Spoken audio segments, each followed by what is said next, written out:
ಹರೇ ಶ್ರೀನಿವಾಸ.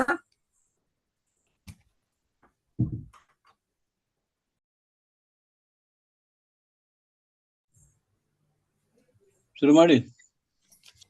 ಹರೇ ಶ್ರೀನಿವಾಸ. ಶ್ರೀ ಗುರುಭ್ಯೋ ನಮಃ. ಮನ್ಮನೋ ಭೀಷ್ಟವರದಂ ಸರ್ವಾಭೀಷ್ಟ ಬಲಪ್ರದಂ ಪುರಂದರಂ ಗುರುಂ ವಂದೇ ದಾಸಶ್ರೇಷ್ಠಂ ದಯಾನಿಧಿಂ. ಪುರಂದರ ದಾಸರ ಒಂದು ಮುಂಡಿಗೆ ತಾರಕ ಬಿಂದಿಗೆ ನಾನೀರಿಗೆ ಹೋಗುವೆ. ಗುರುಗಳ ಅಡಿತಾವರೆಗಳಲ್ಲಿ ಅನಂತ ಪ್ರಣಾಮಗಳನ್ನು ಸಲ್ಲಿಸುತ್ತಾ, ದಾಸರ ಮುಂಡಿಗೆ ಅಂದರೆ ಒಂದು ಒಕಟಿನಂತೆ, ಒಂದು ಪಸಲ್ ತರ ನಾವು ಉದ್ಧಾರವಾಗಲಿ ಎಂಬುದಕ್ಕಾಗಿ ತಾರಕ ಬಿಂದಿಗೆ ನಾನೀರಿಗೆ ಹೋಗುವೆ ಎಂಬ ಈ ಮೂರು ನುಡಿಯ ಮುಂಡಿಕೆಯ ಮೂಲಕ ಮಾನವ ಜನ್ಮ ದೊಡ್ಡದು. ಅಂತಹ ಮಾನವ ಜನ್ಮ ಬಂದಾಗ ನಾವು ಯಾವ ರೀತಿಯಲ್ಲಿ ಕರ್ಮಾಚರಣೆಯನ್ನು ಮಾಡಿಕೊಳ್ಳಬೇಕು ಎಂಬುದನ್ನ ದಾಸರು ಇಲ್ಲಿ ಸುಂದರವಾಗಿ ತಿಳಿಸಿಕೊಟ್ಟಿದ್ದಾರೆ. ಅದನ್ನು ಯಥಾಮತಿಯಾಗಿ ತಿಳಿಸುವ ಪ್ರಯತ್ನವನ್ನು ಮಾಡಿದ್ದೇನೆ. ತಪ್ಪುಗಳಿದ್ರೆ ದಯವಿಟ್ಟು ಕ್ಷಮಿಸ್ರಿ. ತಾರಕ ಬಿಂದಿಗೆ ನಾನೀರಿಗೆ ಹೋಗುವೆ ತಾರೆ ಬಿಂದಿಗೆಯ. ತಾರಕ ಬಿಂದಿಗೆ ನಾನೀರಿಗೆ ಹೋಗುವೆ ತಾರೆ ಬಿಂದಿಗೆಯ.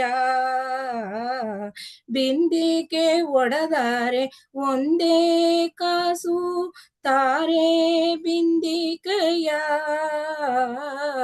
ತಾರಕ ಬಿಂದಿಗೆ ನಾನೀರಿಗೆ ಹೋಗುವೆ ತಾರೆ ಬಿಂದಿಗೆಯ. ರಾಮನಾಮವೆಂಬೋ ರಸವುಳ್ಳ ನೀರಿಗೆ ತಾರೆ ಬಿಂದಿಗೆಯ. ರಾಮನಾಮವೆಂಬೋ ರಸವುಳ್ಳ ನೀರಿಗೆ ತಾರೆ ಬಿಂದಿಗೆಯ. ಕಾಮಿನಿಯರ ಕೂಡೆ ಏಕಾಂತವಾಡೇನು ತಾರೆ ಬಿಂದಿಗೆಯ. ತಾರಕ ಬಿಂದಿಗೆ ನಾನೀರಿಗೆ ಹೋಗುವೆ ತಾರೆ ಬಿಂದಿಗೆಯ.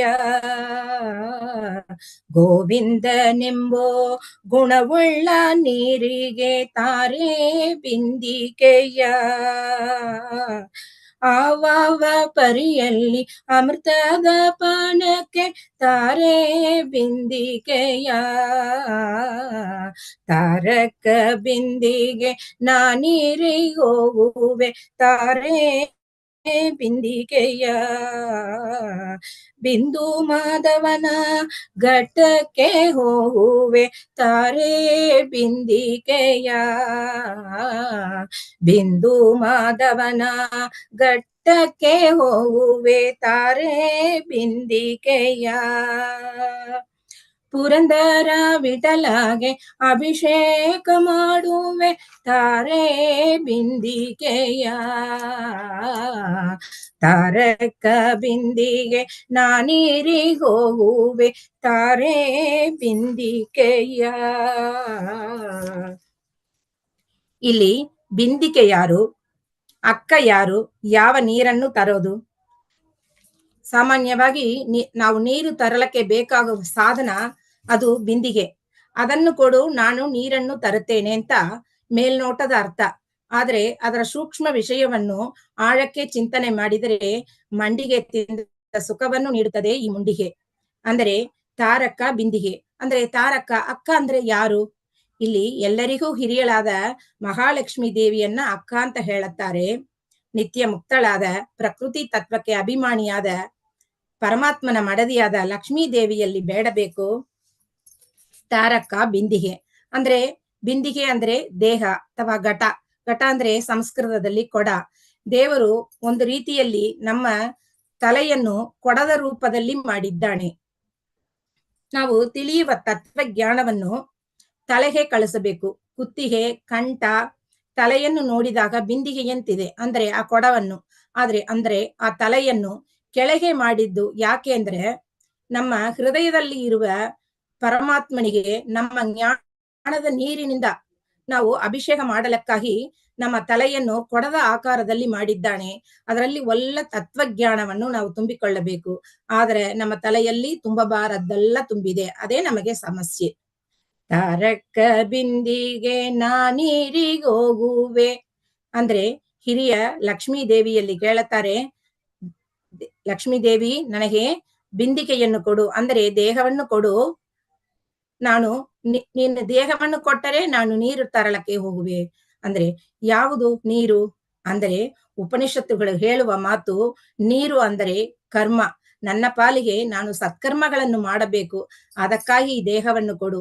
ಅದರಲ್ಲೂ ಸಾಧನ ಶರೀರವಾದ ಈ ಮನುಷ್ಯ ದೇಹವನ್ನು, ಮನುಷ್ಯ ಶರೀರವನ್ನು ಕೊಡು ಅಂತ ಪ್ರಾರ್ಥನೆ ಮಾಡ್ತಾರೆ.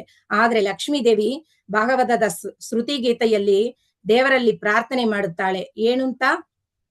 ಭಗವಂತ ಒಂದು 100 ವರ್ಷ ಕಾಲ ಮಲಗಿದ್ದಾಗ 87 ವರ್ಷ ಆದ ನಂತರ, ಹೇ ಭಗವಂತ, ನೀನು ಎದ್ದು ಈ ಜೀವರಿಗೆ ಒಂದು ದೇಹವನ್ನು ಕೊಡು, ಅವರುಗಳು ಸಾಧನೆಯನ್ನು ಮಾಡಿ ತತ್ವಜ್ಞಾನವನ್ನು ಪಡೆಯಲಿ. ಅವರುಗಳು ತತ್ವಜ್ಞಾನವನ್ನು ಪಡೆದರೆ ಅದರ ಮೂಲಕ ನೀನು ಅವರೊಳಗೆ ಇರುವ ಪರಮಾಚ್ಛಾದಿಕ ಮತ್ತು ಜೀವಾಚ್ಛಾದಿಕಗಳನ್ನು ತೆಗೆದು ಬಿಡುತ್ತೀಯ. ಹಾಗೆ ಅವರಿಗೆ ತಮ್ಮೊಳಗೆ ಭಗವಂತ ಇದ್ದಾನೆ ಎಂಬ ಸ್ವರೂಪ ಜ್ಞಾನ ಆಗತ್ತೆ. ಅದರಿಂದ ಅವರಿಗೆ ಒಂದು ದೇಹವನ್ನು ಕೊಡು ಅಂತ ಪ್ರಾರ್ಥನೆ ಮಾಡುತ್ತಾಳೆ ಜೀವರಿಗಾಗಿ. ಅಂದ್ರೆ ನಿನ್ನ ಗಂಡನೇ ದೇಹವನ್ನು ಕೊಡೋದು, ಆದ್ರೆ ನಿನ್ನ ಮುಖಾಂತರ. ಆದ್ರೆ ನಿನ್ನ ಒಪ್ಪಿಗೆ ಇಲ್ಲ ಅಂದ್ರೆ ಅವನು ನಮ್ಮನ್ನು ಕಣ್ಣೆತ್ತಿಯೂ ನೋಡೋದಿಲ್ಲ ಅಂತ ದೇಹ ಪಡೆದಾಗ, ಬಿಂದಿಗೆ ಒಡೆದರೆ ಒಂದೇ ಕಾಸು. ಆ ಬಿಂದಿಗೆ ಆ ದೇಹದಿಂದ, ಸಾಧನ ಶರೀರದಿಂದ ನಾವು ಸಾಧನ ಮಾಡಿಕೊಳ್ಳದೆ ಅದು ಕೃಷ್ಣಾರ್ಪಣವಾದರೆ ಅದಕ್ಕೆ ಬೆಲೆ ಇಲ್ಲ, ಅದನ್ನು ಹೆಣ ಅಂತಾರೆ. ಅಂದ್ರೆ ಬಿಂದಿಗೆ ಒಡೆದರೆ ಒಂದೇ ಕಾಸು, ಆ ದೇಹವನ್ನ ಸುಟ್ಟು ಹಾಕತ್ತಾರೆ. ಅದರಿಂದ ನಮಗೆ ಎಂತ ದೇಹ ಬೇಕು? ರಾಮ ನಾಮವೆಂಬ ರಸವುಳ್ಳ ನೀರಿಗೆ ತಾರೆ ಬಿಂದಿಗೆಯ. ಅಂದ್ರೆ ನಾವು ಸದಾ ರಾಮನಾಮವನ್ನು ಉಚ್ಚಾರಣೆ ಮಾಡಬೇಕು. ಆ ಬಿಂದಿಗೆಯಲ್ಲಿ ಭಗವಂತನ ತತ್ವಜ್ಞಾನವನ್ನು, ಅವನ ನಾಮ ಸ್ಮರಣೆಯನ್ನು ತುಂಬಬೇಕು. ಆ ನೀರಿನಲ್ಲಿ ಭಗವಂತ ರಸ ಎಂಬ ಗುಣದಿಂದ ಇದ್ದಾನೆ. ರಾಮನಾಮ ಸ್ಮರಣೆಯಿಂದ ಸಕಲ ಪಾಪಗಳು ಹೋಗುತ್ತೆ. ರಾಯಂದ ಮಾತ್ರದೊಳ್ಳು ರಕ್ತ ಮಾಂಸದೊಳಿತ ಆಸ್ತಿಗತವಾದ ಅತಿ ಪಾಪವನ್ನು ಮಾಯವನು ಮಾಡಿ ಮಗರಾಯ ಮುಕ್ತಿಯ ಕೊಡುವ ದಾಯವನು ವಾಲ್ಮೀಕಿ ಮುನಿರಾಯ ಬಲ್ಲ.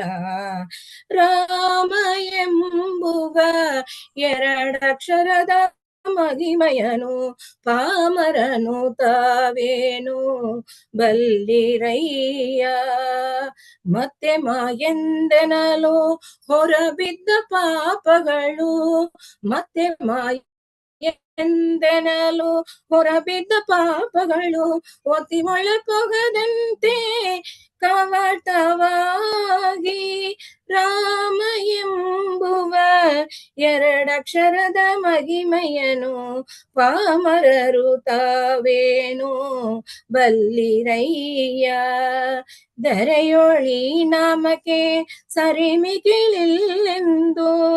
ದರೆಯೊಳಿ ನಾಮಕ್ಕೆ ಸರಿಮಿಗಿಲಿಲ್ಲೆಂದು ಪರಮ ವೇದಗಳೆಲ್ಲ ಹೊಗಳುತ್ತಿಗವು.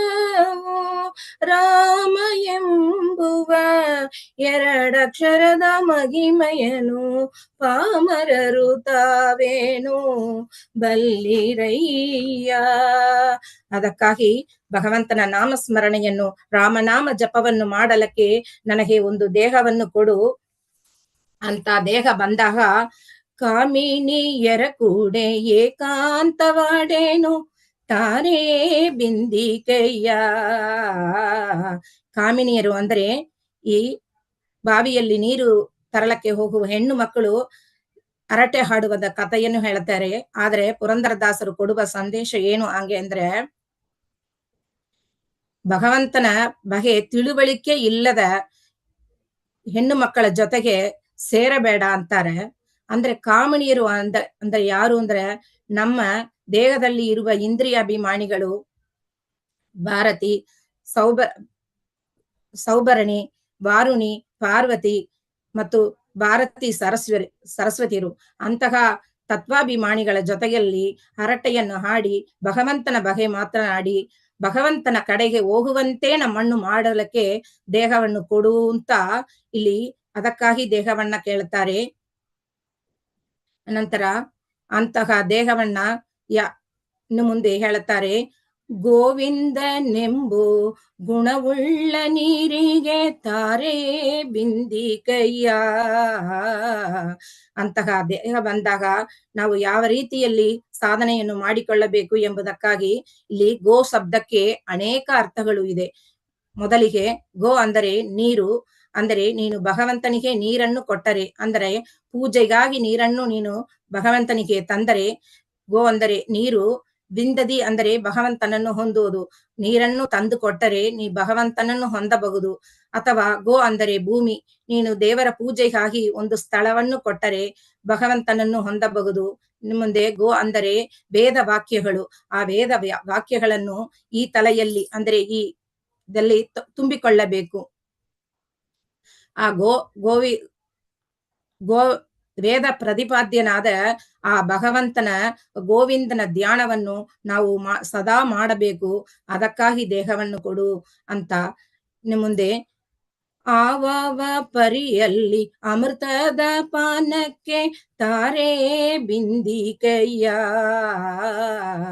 ನಾನು ಈಗ ತರುವ ನೀರು ಸಾಮಾನ್ಯ ನೀರು ಅಲ್ಲ, ಅದು ಅಮೃತದ ನೀರು. ಪುನಃ ನಾನು ಗರ್ಭಕ್ಕೆ ಬರಬಾರದು. ಅಂತಹ ಮೋಕ್ಷ ಸಿಕ್ಕಬೇಕು, ಅಂತಹ ಅಮೃತ ಸಿಕ್ಕಬೇಕು. ಅದಕ್ಕಾಗಿ ನಾನು ನಿಷ್ಕಾಮ ಕರ್ಮವನ್ನು ಮಾಡಿ ಅಮೃತವನ್ನು, ಅಂತಹ ಮೋಕ್ಷವನ್ನು ನಾನು ಪಡೆಯಬೇಕು. ಅಂತಹ ದೇಹವನ್ನು ಕೊಡು ಅಂತ. ಮುಂದೆ ಬಿಂದು ಮಾಧವನ ಘಟ್ಟಕ್ಕೆ ಹೋಗುವೆ ತಾರೆ ಬಿಂದಿ ಕೈಯ. ಕಾಶಿಯಲ್ಲಿ ಇರುವ ಭಗವಂತನ ಮೂರ್ತಿ ಬಿಂದು ಮಾಧವ. ನಾನು ಕಾಶಿ ಕ್ಷೇತ್ರಕ್ಕೆ ಹೋಗಿ ಪರಮಾತ್ಮನ ಪಾದೋದಕವಾದ ಆ ಗಂಗೆಯಲ್ಲಿ, ಆ ಗಂಗೆಯ ಜೊತೆಯಲ್ಲಿ ಇರುವ ಆ ಗಂಗಾಧರನನ್ನು ದರ್ಶನ ಮಾಡಿ ಯಾವಾಗಲೂ ಭಗವಂತನ ಕಡೆಯಲ್ಲಿ ನನ್ನ ಮನಸ್ಸು ಇರುವಂತೆ ಮಾಡು ಎಂದು ಪ್ರಾರ್ಥನೆ ಮಾಡಲು ಹೋಗುತ್ತೇನೆ. ನನಗೊಂದು ದೇಹವನ್ನು ಕೊಡು. ಪುರಂದರ ವಿಠಲಾಗೆ ಅಭಿಷೇಕ ಮಾಡುವೆ ತಾರೆ ಬಿಂದಿಕೆಯ. ನಾನು ಆ ನೀರನ್ನು ತಂದು ನಿನ್ನ ಗಂಡನಿಗೆ ಅಭಿಷೇಕ ಮಾಡುತ್ತೇನೆ, ಅಥವಾ ಆ ಜ್ಞಾನ ಗಂಗೆಯಿಂದ ನಾನು ದೇವರನ್ನು ನೆನೆಸುತ್ತೇನೆ. ನಾನು ಮಾಡುವ ಸತ್ಕರ್ಮಗಳೆಂಬ ಜಲವನ್ನ ಪುರಂದರ ವಿಠಲನಿಗೆ ಅರ್ಪಣೆ ಮಾಡುತ್ತೇನೆ. ಪುರಂದರ, ಪುರ ಅಂದರೆ ದೇಹ, ತ ಅಂದರೆ ಸೀಳೋದು. ಲಿಂಗ ದೇಹ ಭಂಗ ಮಾಡಿ ತನ್ನ ಮನೆಯನ್ನೇ ಕೊಡುತ್ತಾನೆ. ಪುನಃ ಈ ಗರ್ಭಕ್ಕೆ ಬಾರದಂತೆ ಅವನು ಮಾಡುತ್ತಾನೆ. ಅದರಿಂದ ತಾರಕ ಬಿಂದಿಗೆ ನಾನೀರಿಗೆ ಹೋಗುವೆ ತಾರೆ ಬಿಂದಿ ಕೈಯ. ಅದರಿಂದ ಲಕ್ಷ್ಮೀ ದೇವಿಯಲ್ಲಿ ಬೇಡುತ್ತಾರೆ. ಲಕ್ಷ್ಮಿ ಅಂದ್ರೆ ಜ್ಞಾನ. ಅಂತಹ ಲಕ್ಷ್ಮೀ ದೇವಿ ನನಗೆ ಈ ಬಿಂದಿಗೆಯನ್ನು ಕೊಟ್ಟು, ಈ ದೇಹವನ್ನು ಕೊಟ್ಟು, ಆ ಜ್ಞಾನ ಸ್ವರೂಪಳಾಗಿ ನನ್ನೊಳಗೆ ಸನ್ನಿಹಿತಳಾಗಿ ನನ್ನಿಂದ ತತ್ವಜ್ಞಾನವನ್ನು ನಾನು ಪಡೆದು ಸತ್ಕರ್ಮಗಳನ್ನು ನನ್ನಿಂದ ಮಾಡಿಸುವಂತ ಹಿರಿಯ ಅಕ್ಕಳಾದ ಲಕ್ಷ್ಮೀ ದೇವಿಯಲ್ಲಿ ದಾಸರು ಇಲ್ಲಿ ಬೇಡುತ್ತಾರೆ. ಈ ಚಿಂತನೆಯನ್ನು ಪುರಂದರದಾಸರ ಅಂತರ್ಯಾಮಿಯಾದ ಭಾರತೀ ರಮಣ ಮುಖ್ಯ ಪ್ರಾಣಾಂತರ್ಗದ ಪುರಂದರ ವಿಠಲನಿಗೆ ಸಮರ್ಪಣೆಯನ್ನು ಮಾಡುತ್ತಾ, ಈ ರೀತಿಯಲ್ಲಿ ನನ್ನನ್ನು ಉದ್ಧಾರ ಮಾಡಿದ ಸೌರಭ ವಿದ್ಯಾಲಯಕ್ಕೆ ಪಂಡಿತ ಪೂಜ್ಯ ಪ್ರಮೋದಾಚಾರ್ಯ ಅವರಿಗೆ ಮತ್ತು ನಮ್ಮ ಗುರುಗಳಾದ ಶ್ರೀ ಪೊಳ್ಳಾಚಿ ಶ್ರೀ ನಾಗೇಂದ್ರಾಚಾರ್ಯರವರಿಗೆ ಅನಂತಾನಂತ ನಮಸ್ಕಾರಗಳನ್ನು ಸಲ್ಲಿಸುತ್ತಾ, ಪತಿಯಂತರ್ಗದ ಭಾರತೀ ರಮಣ ಮುಖ್ಯ ಪ್ರಾಣಾಂತರ್ಗದ ಶ್ರೀ ಕೃಷ್ಣಾರ್ಪಣ ಮಸ್ತು. ಹರೇ ಶ್ರೀನಿವಾಸ.